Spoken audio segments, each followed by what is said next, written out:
महत्वाची बातमी, राज्यात सरकार आमचं बनेल, महायुती विरोधी बाकावर बसणार. काँग्रेस प्रदेशाध्यक्ष नाना पटोले यांना विजयाचा विश्वास. स्ट्रॉंग रूम बाहेर भाजप काही फाऊल प्ले करू शकतं असं देखील पटोले म्हणाले.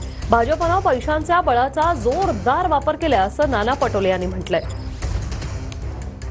आज महत्त्वाची बैठक पार पडली वॉर रूम मध्ये सुद्धा. अवघे काही तास शिल्लक राहिलेत, काय म्हणाल? आम्ही सगळ्या उमेदवारांना सूचना केलेल्या, उद्या काउंटिंगमध्ये कुठेही लाखून नसला पाहिजे आणि भाजप ज्या पद्धतीनं गडबड करतंय ती गडबड होता कामा नये या दृष्टिकोनातून काही पावलं आम्ही उचललेली आणि त्या पद्धतीच्या सूचना आमच्या सगळ्या उमेदवारांना दिलेल्या आहेत. गुलाल काँग्रेस आणि महाविकास आघाडी उधळेल? महाविकास आघाडीच उधळेल. नक्कीच. एक महत्त्वाचा प्रश्न आहे, वारंवार बोललं जातं, जसं संजय राऊतांनी पण आरोप केलेत की भाजपने 50-50 कोटी रुपये वाटलेत, थैल्या पोहोचवल्या आहेत. खरं वाटतंय? तर विनोद तावडे सापडलेच रंगे हात, त्याच्यामुळे आता काय त्यांनी म्हटलं ते खरंच असेल. नक्कीच. पण अशा पद्धतीनं पैशाचा व्यवहार होतोय. नोट जिहाद आणि दारू जिहाद हा बीजेपीचा असली चेहरा या निवडणुकीत पुढे आला.